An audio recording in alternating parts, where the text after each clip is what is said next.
Sudigali Sudheer, Reshmi new ప్రాజెక్ట్‌ను ఒప్పుకున్నారు. అయితే న్యూ మూవీ 'మహాదేవ'గా నామాలు పెట్టుకొని చూస్తే శివుని సన్నివేశంలో శివుని స్మరించుకుంటూ శివభక్తిగా మారే సన్నివేశంలో మన సుడిగాలి సుధీర్ కనిపిస్తున్నారు. అయితే సుడిగాలి సుధీర్, రేష్మి ఈ మూవీలో పార్వతి క్యారెక్టర్ చేస్తుందా అనేదే కన్‌ఫ్యూజ్‌గా ఉంది. అయితే ఈ మూవీ దేవుళ్ళ మూవీ కాబట్టి మంచి ఆదరణ పొందుతుందని అనిపిస్తుంది.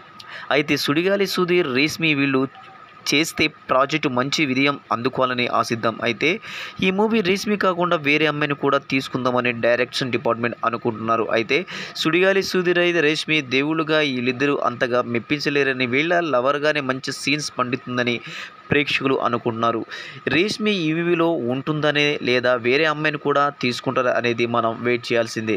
అయితే ఏదేమైనా మన దేవతలు కూడా వీళ్ళిద్దరూ రాణిస్తారని, సీన్స్ మంచిగా పండిస్తారని అనిపిస్తుంది. అయితే సుడిగాలి సుధీర్, రేష్మి వీళ్ళ లైఫ్‌లో ఇలాగే మంచి సక్సెస్‌ఫుల్‌గా వెళ్ళాలని ఆశిద్దాం, కోరుకుందాం. అయితే సుడిగాలి సుధీర్ న్యూ మూవీ కాబట్టి అన్ని విషయాలు కూడా మన సుడిగాలి సుధీర్ అప్డేట్ చేస్తూనే ఉన్నారు. అయితే ఏదేమైనా మన సుడిగాలి ఇలాంటి మూవీ చేస్తూ మంచి సక్సెస్‌ఫుల్‌గా